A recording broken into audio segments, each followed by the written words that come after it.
نحمده ونصلي ونسلم على رسوله الكريم أما بعد قال الله تبارك وتعالى فانكحوا ما طاب لكم من النساء مثنى وثلاث ورباع.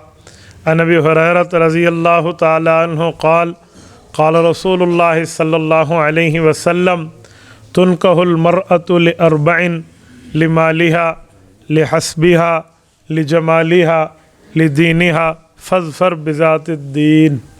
رواه الإمام الهمام الأحمد في مسنده. صدق الله العظيم وبلغنا رسوله النبي الأمي الكريم ونحن على ذلك لمن الشاهدين والشاكرين والحمد لله رب العالمین. معزز ساتھیو، اللہ کا کرم ہے، اللہ کا شکر ہے، اللہ کا احسان ہے کہ اللہ نے ہمیں اچھی محفل میں جمع فرمایا ہے. حضرت قاری صاحب، حضرت مولانا کو اللہ جزا خیر عطا فرمائے. ہمارا بہت اچھا پیار کا تعلق ہے، مجھے حضرت سے ملاقات پر خوشی ہوئی ہے. اللہ رب العزت ان کے فیض کو عام فرمائے. اللہ ان کی عمر میں، ان کے علم میں، اولاد میں، اللہ ان کے کام میں برکات عطا فرمائے. بھائی محمد حنیف کے نکاح کے لیے میں جمشید کے ساتھ آیا ہوں، اللہ انہیں بھی سلامتی عطا فرمائے. میں نکاح کے بارے میں چند باتیں آپ کی خدمت میں عرض کروں گا. نکاح وہ تقریب ہے جو اللہ نے عرش پر منعقد فرمائی ہے. حضرت آدم اور اماں حوا علیہم السلام، آپ کی اور ہماری امی جان اور ہمارے ابو جان کا نکاح اللہ پاک نے جمعے والے دن فرمایا. اس حساب سے جمعے کا دن بہت مبارک ہے. اور جب نکاح کر لیا اس کے بعد اللہ نے جنت میں بھیج دیا. تو اس سے پتہ چلا کہ نکاح اس کائنات میں پہلے رشتے کا نام ہے. کائنات شروع ہوئی ہے تو نکاح سے شروع ہوئی ہے. جب تک نکاح برقرار ہے یہ کائنات برقرار ہے، اور جب نکاح ختم ہو جائے گا اس وقت یہ کائنات بھی ختم ہو جائے گی. حدیث پاک میں حتیٰ یقال فی الارض اللہ اللہ، صحیح مسلم کی حدیث ہے. فرمایا اگر زمین میں اللہ اللہ کرنے والا نہیں رہے گا اللہ اس کائنات کو ختم کر دے گا. اللہ اللہ کرنے والا نہیں ہوگا تو اس کا مطلب ہے مسلمان نہیں ہوں گے، اور جب مسلمان نہیں ہوں گے تو پھر نکاح بھی نہیں ہوگا. تو جب نکاح نہیں ہوگا تو یہ کائنات بھی نہیں ہوگی. اس سے خود اندازہ لگا لیں کہ اللہ پاک نے نکاح کو کتنا بابرکت بنایا. اچھا، نکاح میں ایک بات ذہن میں رکھیں، نکاح ایسی چیز ہے کہ جو ہماری زندگی کا ایک حصہ ہے. تمام انبیاء کرام کا نکاح ہے ماں سوائے حضرت یحییٰ علیہ السلام کے، وہ بھی اپنی وجوہات ہیں. حضرت عیسیٰ علیہ السلام اللہ کے وہ نبی ہیں جن کو اللہ رب العزت نے 33 سال کی عمر میں آسمان پر اٹھا لیا. آپ کا اور ہمارا عقیدہ اور نظریہ حضرت عیسیٰ علیہ السلام کی حیات کا ہے کہ حضرت عیسیٰ علیہ السلام اسی جسم کے ساتھ آسمان پر زندہ ہیں، اور قیامت سے پہلے اللہ پاک انہیں زمین پر بھیجیں گے، اور وہ آئیں گے، دین حق کی تبلیغ بھی کریں گے، جہاد فی سبیل اللہ کا فریضہ بھی سر انجام دیں گے، مسلمانوں کی قیادت بھی کریں گے، اور دجال کو قتل بھی کریں گے. اب بات یہ ہے کہ حضرت عیسیٰ جب زمین پہ آئیں گے ان کی کئی وجہ ہیں. ان وجہوں میں ایک وجہ حضرت عیسیٰ کی شادی بھی ہے. وہ کیسے؟ حدیث پاک میں ہے یتزوج ویولد ویدفن معی. فرمایا حضرت عیسیٰ علیہ السلام کو اللہ زمین پر اتاریں گے، حضرت عیسیٰ علیہ السلام نازل ہوں گے، ان کی شادی ہوگی بنو کلب میں، اور ان کی اولاد ہوگی، پھر وہ فوت ہوں گے تو حضور علیہ السلام کے روضے میں ان کی قبر بنے گی. تو اس سے پتہ چلا کہ شادی اتنی مبارک چیز ہے کہ اللہ آسمان سے زمین پر بھیج رہے ہیں. تو کئی وجہوں میں ایک وجہ شادی بھی ہے.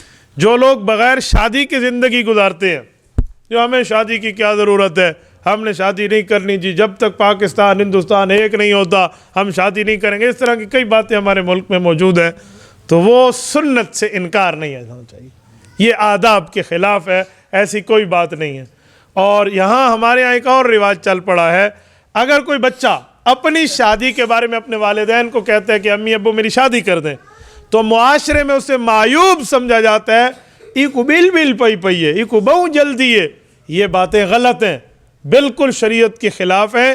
جب بچہ بالغ ہو گیا ہے اسے شادی کی ضرورت ہے تو اس کی شادی کریں. سنیں، آپ جو کہتے ہیں اسے بہت جلدی ہے، کل پھر آپ یہ نہ کہنا مجھے پیاس لگی ہے، ہم کہیں گے تیکو بہت رے لگ دی ہے. کل نہ کہنا مجھے جو ہے نا بھوک لگی، ہم کہیں گے تیکو بہت بھوک لگ دی ہے. بھائی بھوک لگے گی، اس کا علاج وظیفہ نہیں ہے بھائی وظیفے پڑھو وظیفہ پڑھو وظیفہ پڑھو، اس کا علاج ہے کھانا کھا لو. پیاس لگے گی اس کا علاج یہ نہیں ہے کہ کلمہ درود پڑھتے رہو آپ کی پیاس بجھ جائے گی، جی نہیں، اس کا علاج ہے آپ پانی پئیں. اور جس وقت بندے کو جنسیت کے جذبات ابھریں اور وہ شادی مانگے تو اس کا علاج نکاح ہے، اس کا علاج وظیفے نہیں ہے. ہم ان کو وظیفوں پہ لگا دیتے ہیں، ان کو غلط کہنا شروع کر دیتے ہیں. میں اپریشیٹ کرتا ہوں اس بچے کو جو والدین سے اپنی شادی کی ڈیمانڈ کرتا ہے. میں زنا کی ڈیمانڈ تو نہیں کر رہا، نکاح کی کر رہا ہے. اور ماں باپ کے حقوق میں یہ حق شامل ہے کہ وہ بچے کی اچھی جگہ شادی کریں، اپنی بچی کی اچھا جگہ شادی کریں. آپ کہیں گے کیسے؟ 3 حق ہیں ماں باپ کے. اچھا نام رکھیں، اچھی جگہ تعلیم دیں، صحیح دینی تعلیم، اور اس کے بعد اچھی جگہ شادی کر دیں. تو یہ بہت اچھی بات ہے. اس پر دل میں دبا کر بندہ گناہ کرتا رہے، نکاح کی بات نہ کرے، لعنت زدہ زندگی ہے. رحمت والی زندگی وہ ہے جو بندہ نکاح کے اندر گزارے. اور سنو،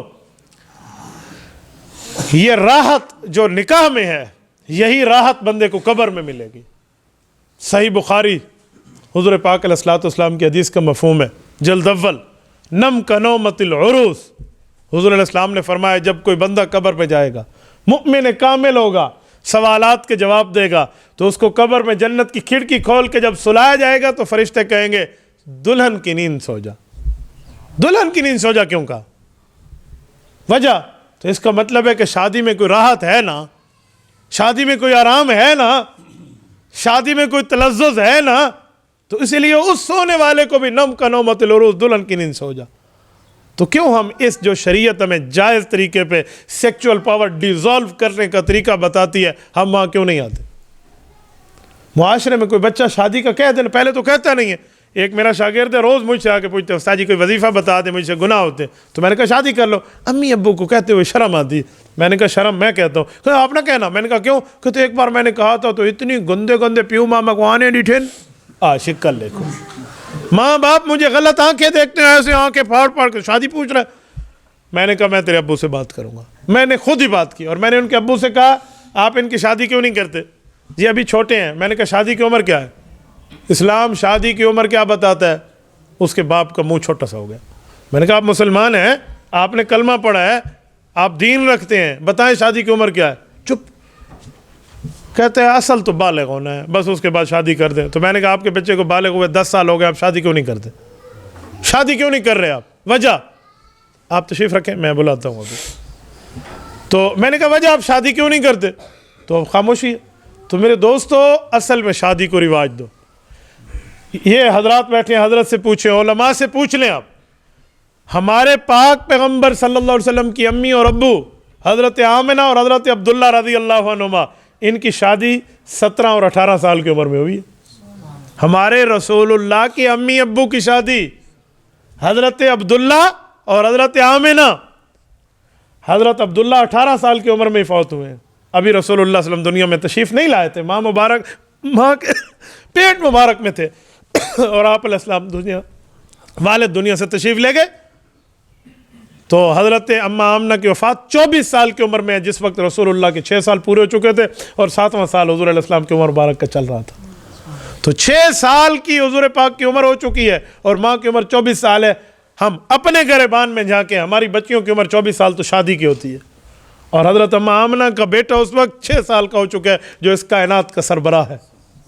تو میرے دوستو ہمیں یاد حضرت علی اور حضرت اماں فاطمہ کی شادی دیکھ لیں رضی اللہ عنہما. 15 سال کی اماں فاطمہ کی عمر ہے اور شادی ہو گئی ہے. میرے دوستو کم از کم بلوغ تو دیکھیں. چلو عرب میں بلوغ پہلے تھا، ہمارے ہاں 18 سال عرف آخر لے لیں نا، ہمارا قانون بھی اس کی تائید کرتا ہے. تو 18 سال کے بعد شادی کیوں روکی ہوئی ہے؟ اگر بچے سے کوئی گناہ ہو گیا، انہیں سزا ضرور ملے گی جہنم میں. اگر معافی اور توبہ نہ ہوئی، معافی تلافی نہ ہوئی، ماں باپ کو بھی ساتھ ملے گی. تو ہم نے کیوں اپنا حق ادا نہیں کیا تھا؟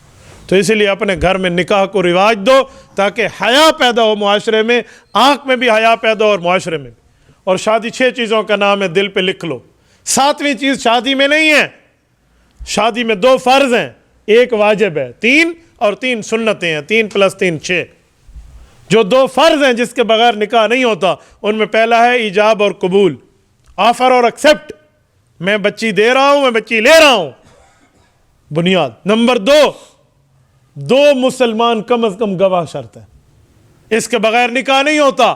کیونکہ دو مسلمانوں کی گواہی اعلان ہے اور شادی ہوتی اعلانیہ پہ ہے، وہ تو گناہ ہے جو چھپ کے ہوتا ہے۔ دو چیزیں ہو گئی۔ تیسرا واجب ہے۔ واجب کیا ہے؟ حق مہر واجب ہے۔ اگر بندہ نہیں دے گا اور فوت ہو گیا تو اس کی وراثت سے حق مہر پہلے نکالی جائے گی۔ یوصیکم اللہ فی اولادکم للذکر مثل حظ الانثیین کا رکوع اٹھائیں، رب فرماتے ہیں من بعد وصیۃ یوصی بہا او دین، پہلے اس سے قرضہ نکالا جائے گا، وہ قرضہ پہلے بیوی کا ہوگا، حق مہر اس کو دے دو، آپ نے نہیں دیا تھا پھر وراثت تقسیم کرو۔ ماں کا حق وراثت میں بعد میں، باپ کا حق وراثت میں بعد میں، اور باقی اولاد کا حق وراثت میں بعد میں، اور اسی طرح بہن بھائیوں کا حق وراثت میں بعد میں، پہلے بیوی کا حق ہے او دین، پہلے آپ حق مہر نکالیں گے، پھر قرضہ نکالیں گے، پھر معاملات اور ہوں، تو حق مہر واجب ہے۔ اس کے بغیر نکاح ہو جائے گا لیکن حق مہر کا متعین کرنا واجب رہے گا۔ تین سنتیں ہیں۔ نمبر 1 سنت خطبہ نکاح سنت ہے، حضور علیہ السلام خطبہ نکاح پڑھتے تھے۔ نمبر 2 سنت حضور پاک علیہ السلام کی عادت مبارکہ تھی، اپنے سامنے چھوارے رکھتے، جب نکاح ہو جاتا چھوارے تھوڑے تھوڑے اٹھا کر ایسے آرام آرام سے لوگوں پہ ڈال دیتے۔ یہ نہیں ہے بزور دو بگاؤ بیدی آنکھ کھچوانے لگے، یوں نہیں ہے، آرام آرام سے چھوٹے سے چھوارے پھینکتے۔ 2 ہو گئے۔ تیسری سنت دعوت ولیمہ سنت ہے، اور یہ 3 سنت ہے، 3 اور 3 6۔ 7ویں چیز شادی میں ہے نہیں، اور ہمارے ہاں مایوں ہے، آگا ہے، مہندی ہے، پتہ نہیں کیڑے کیڑے مصیبتیں طرح کی چیز پہ ہاں پیلے نیمبو تھے، پتہ نہیں کابلی نیمبو، اور کیا کیا بندہ بن جاتا ہے۔ یہ ہندوانہ رسمیں ہیں، یہ ہمارے ہاں نہیں ہے اسلام میں۔ میرے دوستو یہ چیزیں ہیں شادی کی، تو کتنی آسان ہے اسلام میں شادی۔ اسلام میں نکاح بہت آسان ہے، زنا مشکل ہے۔ آج نکاح مشکل ہو گیا اور زنا بندے کے لیے آسان ہو گیا۔ اللہ پاک محفوظ رکھے۔ اور آخری بات کروں پھر میں خطبہ نکاح شروع کرتا ہوں۔ ولیمہ سنت ہے۔ ولیمے کے طریقے پہ، ولیمے کے بارے میں 2 باتیں سمجھیں۔ نمبر 1 خیر الولیمہ اور شر الولیمہ کیا ہے۔ حدیث پاک کے مطابق خیر الولیمہ وہ ہے جس ولیمے میں غریبوں کو چھوڑا جائے، امیروں کو بلایا جائے، وہ شر الولیمہ ہے، اور خیر الولیمہ وہ ہے جس میں غریب بلایا جائے۔ نمبر 2 ولیمہ لیلت شب زفاف کے بعد، ایک رات خاوند بیوی کے گزرنے کے بعد جا کر سنت بنتا ہے۔ یہ جو ابھی نکاح ہو رہا ہے اور شام کو ولیمہ ہو، یہ ولیمہ نہیں ہے صدقہ کا کھانا ہے، فی سبیل اللہ آپ نے عطیہ کر کے کھلا دیا ہے۔ ولیمہ 1 دن بعد کا ہے، یہ سنت ہے۔ اور ہمارے یہاں دونوں چیزیں انقاء اور ختم ہو گئی ہیں۔ ہم کیا کرتے ہیں، انٹری پاس ہے تو آپ آ جائیں اس ہال میں، ورنہ نہ آئیں۔ خیر الولیمہ نہیں ہے، اگر غریب رک گیا وہ شر الولیمہ ہے، اور فوراً ولیمہ کر دیتے ہیں، نہیں اگلے دن ہے سنت۔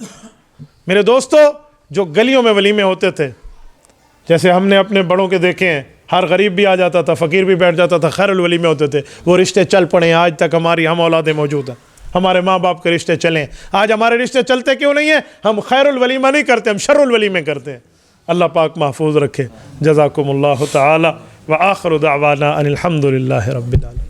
إلهي واسع الكرم ورب البيت والحرم إليك أتيت